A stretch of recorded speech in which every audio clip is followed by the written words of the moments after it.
Hello' বন্ধুসকল, আজি এটা নতুন ৰিক্ৰুটমেণ্ট আপডেট লৈ আহিছোঁ। এইটো অসম বিধানসভা আসাম লেজিসলেটিভ এছেম্বলিত ৰিক্ৰুটমেণ্ট ওলাইছে। এই ৰিক্ৰুটমেণ্টৰ সবিশেষ কি পোষ্ট ওলাইছে বা কিমান নাম্বাৰ অফ ভেকেঞ্চি আছে, কি ৰিকুৱাৰমেণ্ট লাগে, এলিজিবিলিটি ক্ৰাইটেৰিয়া, তো এই বিষয়ে জানিবলৈ আপোনালোকে ভিডিঅ'টো শেষলৈকে চাব। এইটো অসম বিধানসভা সচিবালয়ৰ ৰিক্ৰুটমেণ্ট হয়, য'ত আপোনাৰ ইংলিছ ৰিপৰ্টাৰ গ্ৰেড 2ৰ এটা পোষ্ট আছে 22,000 পৰা 97,000 টকা বেচিক পে, গ্ৰেড পে 9,400। ষ্টেনোগ্ৰাফাৰৰ এটা পোষ্ট আছে একে grade pay. Language reporter grade 2ৰ এটা পোষ্ট আছে। LDA এছিষ্টেণ্টৰ আপোনাৰ এটা পোষ্ট আছে, LDA বুলি যিটো কয়, সেইটো আপোনাৰ 14,000 পৰা 70,000 বেচিক পে, গ্ৰেড পে 8,700। লগতে আপোনাৰ ট্ৰান্সলেটৰৰ পোষ্ট আছে এটা। তাৰপিছত টাইপিষ্টৰ পোষ্ট আছে আপোনাৰ টোটেল 3টা, 2টা UR কেটেগৰীৰ কাৰণে আছে আৰু এটা STৰ কাৰণে আছে। টাইপিষ্ট বড়ো লেংগুৱেজৰ কাৰণে এটা পোষ্ট আছে। এইকেইটাৰ একেই গ্ৰেড পে হয়, বেচিক পে আৰু গ্ৰেড পে একে হয়। টাইপিষ্ট বড়ো লেংগুৱেজৰ 6,200 গ্ৰেড পে। এই পোষ্টকেইটাৰ যিটো এলিজিবিলিটি ক্ৰাইটেৰিয়া আছে সেইখিনি চালে, যিটো ৰিপৰ্টাৰৰ পোষ্ট আছে ইংলিছ ৰিপৰ্টাৰ গ্ৰেড 2, তাত আপোনালোকৰ মিনিমাম কোৱালিফিকেশ্যন বেচেলৰ ডিগ্ৰী হ'ব লাগিব। মিনিমাম 50% মাৰ্ক থাকিব লাগিব জেনেৰেল কেটেগৰীৰ কাৰণে, জেনেৰেল আৰু OBC MOBCৰ কাৰণে। SC ST কাৰণে 45%, ST হিলছৰ কাৰণে 40% হ'ব লাগিব। তাৰপিছত আপোনালোকৰ ষ্টেনোগ্ৰাফিৰ এটা চাৰ্টিফিকেট থাকিব লাগিব। লগতে 120 ৱৰ্ড পাৰ মিনিট আপোনালোকৰ হ'ব লাগিব। ইয়াত টাইপিং স্কিল টেষ্ট হ'ব আৰু কম্পিউটাৰ ডিপ্ল'মা থাকিব লাগিব মিনিমাম 6 মান্থৰ। আৰু যিটো আছে ষ্টেনোগ্ৰাফাৰ গ্ৰেড 2 পোষ্ট, তাতো আপোনালোকৰ একেই কোৱালিফিকেশ্যন বেচেলৰ ডিগ্ৰী হ'ব লাগিব আৰ্টছ ছায়েন্স কমাৰ্চৰ, with minimum 50% mark for general OBC MOBC। SC STৰ কাৰণে 45%, ST হিলছৰ কাৰণে 40%। ইয়াতেও ষ্টেনোগ্ৰাফি স্কিল টেষ্ট হ'ব। 120 ৱৰ্ডছ পাৰ মিনিট থাকিব লাগিব। ITI গভৰ্ণমেণ্ট ৰিকগনাইজৰ পৰা আপোনালোকৰ ষ্টেনোগ্ৰাফি ডিপ্ল'মা কৰা হ'ব লাগিব। আৰু আপোনালোকৰ কম্পিউটাৰ ডিপ্ল'মা বা চাৰ্টিফিকেট থাকিব লাগিব মিনিমাম 6 মান্থৰ। যিটো পোষ্ট আপোনাৰ লেংগুৱেজ ৰিপৰ্টাৰ গ্ৰেড 2 আছে, তাৰো আপোনাৰ একেই কোৱালিফিকেশ্যন হয়, বেচেলৰ ডিগ্ৰী আৰ্টছ ছায়েন্স কমাৰ্চত, মিনিমাম 50% জেনেৰেলৰ কাৰণে। ইয়াতেও আপোনালোকৰ চাৰ্টিফিকেট থাকিব লাগিব আছামিজ ষ্টেনোগ্ৰাফিৰ ওপৰত, য'ত আপোনাৰ 100 ৱৰ্ডছ পাৰ মিনিট আপোনালোকৰ স্কিল টেষ্ট হ'ব। আৰু কম্পিউটাৰ ডিপ্ল'মা থাকিব লাগিব মিনিমাম 6 মান্থৰ। আৰু অসমীয়াৰ যিটো DTP থাকে সেইটো আপুনি চাৰ্টিফিকেট থাকিব লাগিব, মানে জনা হ'ব লাগিব। জানিলেই নহ'ব, ইয়াৰ চাৰ্টিফিকেটো থাকিব, স্কিল টেষ্ট ইয়াতো থাকিব। আৰু যিটো আপোনাৰ LDA পোষ্ট আছে, LDAৰ কাৰণেও আপোনালোকৰ একেই qualification bachelor degree in arts science commerce, minimum 50% for general, 45 for SC ST আৰু 40% ফৰ ST হিলছৰ কাৰণে। কম্পিউটাৰ চাৰ্টিফিকেট থাকিব লাগিব মিনিমাম 6 মান্থৰ আৰু কম্পিউটাৰ প্ৰফিচিয়েঞ্চি থাকিব লাগিব। কম্পিউটাৰৰ যিখিনি বেছিক এপ্লিকেশ্যন থাকে, MS office, word, excel, power point, এইবোৰৰ। আৰু ইয়াৰো কম্পিউটাৰৰ স্কিল টেষ্ট হ'ব। তাৰপিছত আপোনাৰ এটা পোষ্ট আছে ট্ৰান্সলেটৰ, য'ত আপোনাৰ মিনিমাম কোৱালিফিকেশ্যন একেই, গোটেইকেইটাতে আৰ্টছ ছায়েন্স কমাৰ্চৰ পৰা গ্ৰেজুৱেট হ'ব লাগিব, 50% জেনেৰেলৰ কাৰণে।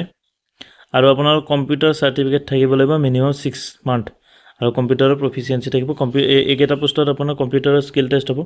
টাইপিষ্টৰ কাৰণেও আপোনাৰ একেই এইটো আৰ্টছ ছায়েন্স কমাৰ্চৰ গ্ৰেজুৱেট হ'ব লাগিব, কিন্তু ইয়াত 45% হ'লে আপোনালোকে এপ্লিকেবল হয়, এপ্লাই কৰিব পাৰিব জেনেৰেল কেণ্ডিডেটে। আৰু ST হিলছৰ কাৰণে 40%। 6 মান্থৰ কম্পিউটাৰ ডিপ্ল'মা থাকিব লাগিব আৰু ডিপৰ নলেজ থাকিব লাগিব ইংলিছ এণ্ড আছামিজ দুয়োটা লেংগুৱেজত।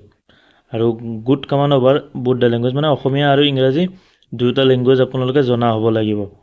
DTPৰ যিটো চাৰ্টিফিকেট থাকিব লাগিব, ইংলিছ আৰু অসমীয়াৰ DTP কৰিব জানে বুলি, তাত সেই চাৰ্টিফিকেটটো আপোনালোকে এপ্লিকেশ্যনত ছাবমিট কৰিব লাগিব। বড়ো লেংগুৱেজৰ যিটো টাইপিষ্ট আছে, তাতেও আপোনালোকৰ মিনিমাম কোৱালিফিকেশ্যন HS হ'ব লাগিব, HS বা তাৰ ইকুইভেলেণ্ট। আৰু মিনিমাম আপোনাৰ 6 মান্থৰ এটা কম্পিউটাৰ ডিপ্ল'মা থাকিব লাগিব, ডিপ্ল'মা বা certificate. DTP in Bodo language certificate আপোনাৰ থকা হ'ব লাগিব। এডভাৰটাইজমেণ্টৰ এজ লিমিট যিটো আছে, সেইটো আপোনালোকৰ মিনিমাম এজ লিমিট 21 ইয়াৰ্ছ হ'ব লাগিব আৰু মেক্সিমাম আপোনাৰ 40 ইয়াৰ্ছ। যদি আপোনাৰ কেটেগৰী থাকে OBC MOBC হয়, তেতিয়াহ'লে 3 ইয়াৰ্ছ ৰিলেক্সেশ্যন আছে। আৰু SC ST কাৰণে 5 ইয়াৰ্ছ এজ ৰিলেক্সেশ্যন পাব। ইলেকশ্যন মোড অফ চিলেকশ্যনৰ কথা কওঁ, যিটো আপোনালোকৰ ৰিপৰ্টাৰৰ পোষ্ট হয়, তাৰে কাৰণে আপোনাৰ প্লেচ কৰিব স্পীড টেষ্টৰ কাৰণে। স্পীড টেষ্ট দিয়াৰ পিছত ষ্টেনোগ্ৰাফাৰ, ৰিপৰ্টাৰ আৰু লেংগুৱেজ ৰিপৰ্টাৰ যিকেইটা পোষ্ট আছে, সেইকেইটাৰ আপোনাৰ স্কিল টেষ্ট প্ৰথমতে হ'ব, যিটো ষ্টেনোগ্ৰাফিৰ স্কিল টেষ্ট হয়। তাৰে পিছত আপোনালোকে LDA আৰু সেইকেইটাৰ কাৰণে আপোনালোকৰ ৰিটেন এক্সামিনেশ্যন হ'ব আৰু প্ৰেক্টিকেল স্কিল টেষ্ট হ'ব। তাৰপিছত ইংলিছ ৰিপৰ্টাৰৰ এইখিনি আপোনালোকৰ syllabus, dictation and transcription of passage in prescribed speed সেইখিনিত আপোনালোক ডিক্টেশ্যন কৰিব আৰু লিখিব দিব তাৰপিছত আপোনালোকৰ যিটো LDA এক্সাম হ'ব তাতে এছে হ'ব এছে writing on general topic general knowledge current affairs reasoning and aptitude mathematics এইকেইটাৰ ওপৰত আপোনাৰ প্ৰথম যিটো ৰিটেন এক্সামিনেশ্যন হয় সেইটো হ'ব তাৰে পিছত আপোনালোকৰ কম্পিউটাৰ প্ৰেক্টিকেল টেষ্ট থাকিব ইয়াত যিটো ট্ৰান্সলেটৰ আছে সেইটোত আপুনি ট্ৰান্সলেট কৰিব দিব English to Assamese and vice versa আৰু অসমীয়াৰ পৰা ইংৰাজীলৈ তাৰপিছত আপোনালোকৰ current affairs general knowledge essay writing on general topic এইখিনি থাকিব আপোনাৰ ৰিটেন এক্সামটোত টাইপিষ্টৰ যিটো এক্সাম থাকিব সেইটোত আপোনাৰ টাইপ কৰিব দিয়া হ'ব ইংলিছ আৰু অসমীয়াত বড়ো লেংগুৱেজৰ যিটো টাইপিষ্ট পোষ্ট আছে সেইটোৰ কাৰণে আপোনাক বড়ো লেংগুৱেজত টাইপ কৰিব দিয়া হ'ব লগতে ইয়াৰ যিটো অনলাইন এপ্লিকেশ্যন এইটো অসম বিধানসভাৰ যিটো অফিচিয়েল ৱেবছাইট আছে assamvidansabha.org এইটো ৱেবছাইটত গৈ আপোনালোকে এপ্লিকেশ্যন কৰিব লাগিব এপ্লিকেশ্যনৰ সময়ত আপোনালোকে এইখিনি ডকুমেণ্টছ আপোনালোকে এনক্লোজ কৰিব লাগিব ছাবমিট কৰিব লাগিব এজ প্ৰুফ মানে এডমিট বা পাছ চাৰ্টিফিকেট HSLCৰ লগতে আপোনাৰ পাছ চাৰ্টিফিকেট গোটেইকেইটা যিকেইটা কোৱালিফিকেশ্যন আছে গ্ৰেজুৱেট তাৰে আপোনালোকৰ পাছ চাৰ্টিফিকেট আৰু মাৰ্কশ্বিট দিব লাগিব কাষ্ট চাৰ্টিফিকেট যদি আছে আপোনালোকে দিব লাগিব আৰু যদিহে আপোনাৰ যিটো ইউনিভাৰ্চিটি হয় সেইটো যদি CGPA মেথডত কৰে তেতিয়াহ'লে CGPAৰ পৰা যিটো পাৰ্চেণ্টেজলৈ ওলোৱা ফৰ্মুলা আছে সেইটো আপোনাৰ সেইখন দিব লাগিব তাৰপিছত যদি আপুনি অলৰেডি ৱৰ্কিং পাৰ্চন হয় তেতিয়াহ'লে NOC দিব লাগিব ইয়াৰ যিটো অনলাইন এপ্লিকেশ্যন তাৰ যদি লাষ্ট ডেট চাওঁ এইটো আপোনালোকৰ 28 অক্টোবৰৰ ৰাতিপুৱা 10 বজাৰ পৰা ইয়াৰ অনলাইন এপ্লিকেশ্যন ষ্টাৰ্ট হৈছে আৰু 18 নৱেম্বৰ ইয়াৰ লাষ্ট ডেট 5 বজালৈকে তো এইখিনি আছিল এই ভিডিঅ'টোত এই ৰিক্ৰুটমেণ্টৰ বিশেষ থেংক ইউ